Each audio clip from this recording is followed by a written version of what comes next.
ನಮಸ್ಕಾರ ಕರುನಾಡು ಟಿವಿ 13 ಸುದ್ದಿವಾಹಿನಿಗೆ ನಿಮಗೆಲ್ಲ ಸ್ವಾಗತ. ನಾನು ನಿಮ್ಮ ಕನ್ನಡತಿ ಹರ್ಷಿತಾ ವೈವಿ. ಮುಖ್ಯಾಂಶಗಳು: ಜಾರ್ಖಂಡ್ನ ಪ್ರಸಿದ್ಧ ಕೈಗಾರಿಕೆಗೆ ಭೇಟಿ ನೀಡಿದ ಕೇಂದ್ರ ಸಚಿವ ಎಚ್.ಡಿ. ಕುಮಾರಸ್ವಾಮಿ. ಎನ್ಆರ್ ಸಂತೋಷ್ ಮತ್ತು ಶಾಸಕ ಶಿವಲಿಂಗೇಗೌಡರ ಕೇಸ್ ವಿಷಯ ಧರಣಿಯ ರೂಪವನ್ನ ಪಡೆದುಕೊಂಡಿದೆ. ಹಾಸನ ಜಿಲ್ಲೆಯ 3ನೇ ತ್ರೈಮಾಸಿಕ ಜಿಲ್ಲಾ ಅಭಿವೃದ್ಧಿ ಸಮನ್ವಯ ಮತ್ತು ಉಸ್ತುವಾರಿ ದಿಶಾ ಸಭೆಯನ್ನ ನಡೆಸಲಾಯಿತು. ಪ್ರೌಢಶಾಲೆಯ ನೂತನ ಕೊಠಡಿಯನ್ನ ಉದ್ಘಾಟನೆ ಮಾಡಿದ ಮಾಜಿ ಶಾಸಕ ಎಚ್.ಕೆ. ಕುಮಾರಸ್ವಾಮಿ.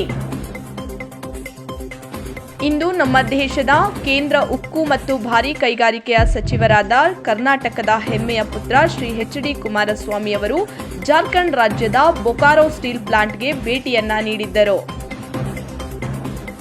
ಇಂದು ತಸರಾ ಕಲ್ಲಿದ್ದಲು ಗಣಿಗಳಿಗೆ ಭೇಟಿ ನೀಡಿದ್ದು, ಆಮದು ಮಾಡಿಕೊಂಡ ಕೋಕಿಂಗ್ ಕಲ್ಲಿದ್ದಲಿನ ಮೇಲಿನ ಭಾರತದ ಅವಲಂಬನೆಯನ್ನು ಕಡಿಮೆ ಮಾಡುವ ನಿಟ್ಟಿನಲ್ಲಿ ನಿರ್ಣಾಯಕ ಹೆಜ್ಜೆಯನ್ನು ಕೈಗೊಂಡಿದ್ದಾರೆ. 3.5 MTPA ಸಾಮರ್ಥ್ಯದೊಂದಿಗೆ ವಾಣಿಜ್ಯ ಉತ್ಪಾದನೆಯು ಸೆಪ್ಟೆಂಬರ್ 2025ರ ವೇಳೆಗೆ ಪ್ರಾರಂಭವಾಗುತ್ತದೆ. ನಮ್ಮ ಉಕ್ಕಿನ ವಲಯಕ್ಕೆ ಇಂಧನವನ್ನು ಕೂಡ ನೀಡುತ್ತದೆ ಮತ್ತು ಆತ್ಮನಿರ್ಭರತೆಯನ್ನು ಬಲಪಡಿಸುತ್ತದೆ. ಗೌರವಾನ್ವಿತ ಪಿಎಂ ಅಡಿಯಲ್ಲಿ ನರೇಂದ್ರ ಮೋದಿ ಅವರ ನಾಯಕತ್ವ ನಾವು ಸ್ವಾವಲಂಬಿ ಮತ್ತು ವಿಕಸಿತ ಭಾರತ 2047ಕ್ಕೆ ಬದ್ಧರಾಗಿದ್ದೇವೆ ಎಂದು ಹೇಳಿದರು. ಗೌರವಾನ್ವಿತ ಪಿಎಂ ಅಡಿಯಲ್ಲಿ ನರೇಂದ್ರ ಮೋದಿಯವರ ನಾಯಕತ್ವ ನಾವು ಸ್ವಾವಲಂಬಿ ಮತ್ತು ವಿಕಸಿತ ಭಾರತ 2047ಕ್ಕೆ ಬದ್ಧರಾಗಿದ್ದೇವೆ. ಇದನ್ನು ನೋಡಿ ನಾನು ಹೆಮ್ಮೆ ಪಡುತ್ತೇನೆ ಎಂದು ಹೇಳಿದರು. SAIL ಸ್ಟೀಲ್ ಮತ್ತು SAIL BSL 2 ಮುಂದೆ ಈ ದೃಷ್ಟಿ ಚಾಲನೆಯನ್ನ ನೀಡಲಾಗಿದೆ. ಹಾಸನ ಜಿಲ್ಲೆಯ ಅರಸೀಕೆರೆಯಲ್ಲಿ ಎನ್ಆರ್ ಸಂತೋಷ್ ರವರ ಮೇಲೆ ಶಾಸಕ KM ಶಿವಲಿಂಗೇಗೌಡರು ಅಟ್ರಾಸಿಟಿ ಕೇಸ್ ಹಾಕಿಸಿರುವುದನ್ನು ಖಂಡಿಸಿ ಅಹೋರಾತ್ರಿ ಧರಣಿಯನ್ನ ನಡೆಸಲಾಗಿದೆ.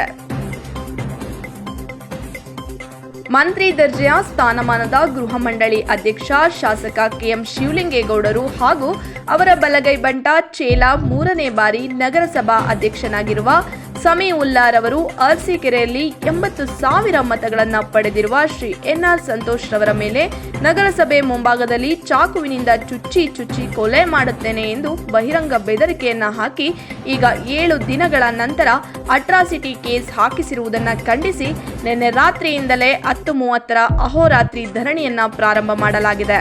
ನಂತರ ಇದು 2:30 ಗಂಟೆಗೆ ಅರಸೀಕೆರೆ ಉಪ ಪೊಲೀಸ್ ವರಿಷ್ಠಾಧಿಕಾರಿಗಳು ಹಾಗೂ ನಗರದ ವೃತ್ತ ನಿರೀಕ್ಷಕರು ಅವರ ತಪ್ಪನ್ನು ಸಮರ್ಥಿಸಿಕೊಂಡು ಈ ಕ್ಷಣದಿಂದ 5 ದಿನ ಸಮಯಾವಕಾಶವನ್ನು ಕೇಳಿ ಎನ್ಆರ್ ಸಂತೋಷ್ ಮತ್ತು ಅವರ ಬೆಂಬಲಿಗರ ಮೇಲೆ ಹಾಕಿರುವ ಅಟ್ರಾಸಿಟಿ ಕೇಸನ್ನು ನಮಗೆ ತೊಂದರೆಯಾಗದಂತೆ ಸೂಕ್ತ ತನಿಖೆ ಮಾಡಿ ಆದಷ್ಟು ಬೇಗ ಸತ್ಯಾಂಶವನ್ನು ಜನರ ಮುಂದೆ ಇಡುತ್ತೇವೆ ಎಂದು ಭರವಸೆಯನ್ನ ನೀಡಿದರು. ಆದ್ದರಿಂದ ನಮ್ಮ ನಾಯಕರ ನಿಯೋಗವೊಂದು ಅವರ ಜೊತೆ ಚರ್ಚಿಸಿ 5 ದಿನದವರೆಗೆ ತಾತ್ಕಾಲಿಕವಾಗಿ ಪ್ರತಿಭಟನೆಯನ್ನ ಹಿಂಪಡೆಯಲು ತೀರ್ಮಾನಿಸಲಾಯಿತು. ಹಾಸನ ಜಿಲ್ಲೆಯಲ್ಲಿ 3ನೇ ತ್ರೈಮಾಸಿಕ ಜಿಲ್ಲಾ ಅಭಿವೃದ್ಧಿ ಸಮನ್ವಯ ಮತ್ತು ಉಸ್ತುವಾರಿ ದಿಶಾ ಸಭೆಯನ್ನ ಯಶಸ್ವಿಯಾಗಿ ನಡೆಸಲಾಯಿತು. ಹಾಸನ ಜಿಲ್ಲಾ ಪಂಚಾಯತ್ ಹೊಯ್ಸಳ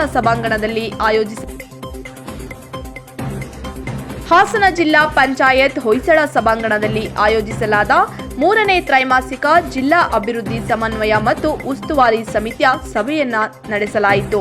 ಸಭೆಯಲ್ಲಿ ಜಿಲ್ಲೆಯ ಅಭಿವೃದ್ಧಿಯ ಕುರಿತಂತೆ ವಿವಿಧ ವಿಚಾರಗಳನ್ನು ಚರ್ಚಿಸಲಾಯಿತು. ವಿವಿಧ ಯೋಜನೆಗಳ ಅನುಷ್ಠಾನದ ಕುರಿತಂತೆ ಅಧಿಕಾರಿಗಳು ಸಭೆಗೆ ಮಾಹಿತಿಯನ್ನ ನೀಡಿದರು. ಯೋಜನೆಗಳನ್ನು ಸೂಕ್ತ ಸಮಯದಲ್ಲಿ ಪೂರ್ಣಗೊಳಿಸುವಂತೆ ಸಂಬಂಧಿಸಿದವರಿಗೆ ಸೂಚನೆಯನ್ನ ಕೂಡ ನೀಡಲಾಯಿತು. ಈ ಸಭೆಯಲ್ಲಿ ರಾಜ್ಯ ಸರ್ಕಾರದ ಮಹತ್ವಾಕಾಂಕ್ಷಿ ಯುವ ನಿಧಿಗೆ ಚಾಲನೆಯನ್ನ ಕೂಡ ನೀಡಲಾಯಿತು. ಸಭೆಯಲ್ಲಿ ಹಾಸನ ಲೋಕಸಭಾ ಸದಸ್ಯರಾದ ಶ್ರೀ ಶ್ರೇಯಸ್ ಎಂ ಪಟೇಲ್ ರವರು, ಜಿಲ್ಲಾಧಿಕಾರಿಗಳಾದ ಶ್ರೀಮತಿ ಸತ್ಯಭಾಮ, ಜಿಲ್ಲಾ ಪಂಚಾಯತ್ ಸದಸ್ಯರು, ಜನಪ್ರತಿನಿಧಿಗಳು, ಅಧಿಕಾರಿಗಳು ಉಪಸ್ಥಿತರಿದ್ದರು. ಜಿಲ್ಲೆಯ ಸಕಲೇಶಪುರ ತಾಲೂಕಿನ ಬಾಳ್ಳುಪೇಟೆಯ ಬಿ ಸಿದ್ದಣ್ಣಯ್ಯ ಪ್ರೌಢಶಾಲೆಯ ಕಟ್ಟಡದ ಒಂದು ಕೊಠಡಿಯನ್ನ ಉದ್ಘಾಟನೆ ಮಾಡಿದ ಮಾಜಿ ಶಾಸಕ ಎಚ್.ಕೆ. ಕುಮಾರಸ್ವಾಮಿ ಅವರು. ಈ ಸಂದರ್ಭದಲ್ಲಿ ಮಾತನಾಡಿದ ಅವರು, ಶಾಲಾ ಕೊಠಡಿಯ ಪುನರ್ ನವೀಕರಣಕ್ಕೆ ಸುಮಾರು 2.5 ಲಕ್ಷ ರೂಪಾಯಿಗಳು ಅನುದಾನವನ್ನ ನನ್ನ ಅಧಿಕಾರ ಅವಧಿಯಲ್ಲಿ ನೀಡಲಾಗಿತ್ತು ಎಂದು ತಿಳಿಸಿದರು. ಹಾಗೆಯೇ ಬಾಳ್ಳುಪೇಟೆಯ ಬಿ ಸಿದ್ದಣ್ಣಯ್ಯ ಶಾಲೆಯ ಆಡಳಿತ ಮಂಡಳಿ ಹಾಗೂ ಶಿಕ್ಷಕರಿಂದ ಹಾಗೂ ವಿದ್ಯಾರ್ಥಿಗಳು, ಹಳೆಯ ವಿದ್ಯಾರ್ಥಿ ಬಳಗ ಮತ್ತು ಬಾಳ್ಳುಪೇಟೆ ಗ್ರಾಮಸ್ಥರಿಗೆ ಗೌರವಪೂರ್ವಕ ಧನ್ಯವಾದಗಳನ್ನು ಕೂಡ ತಿಳಿಸಿದರು. ನಿಮ್ಮ ಯಾವುದೇ ರೀತಿಯ ಜಾಹೀರಾತುಗಳಿಗಾಗಿ ಸಂಪರ್ಕಿಸಿ ಟಿವಿ 13 ಸುದ್ದಿವಾಹಿನಿ ಹಾಸನ. ಮೊಬೈಲ್ ಸಂಖ್ಯೆ 9742771145. ಧನ್ಯವಾದಗಳು. ಇನ್ನೂ ಹೆಚ್ಚಿನ ಸುದ್ದಿಗಳಿಗಾಗಿ ವೀಕ್ಷಿಸುತ್ತೀರಿ ಟಿವಿ 13 ಸುದ್ದಿವಾಹಿನಿ ಹಾಸನ. ನಮಸ್ಕಾರಗಳು.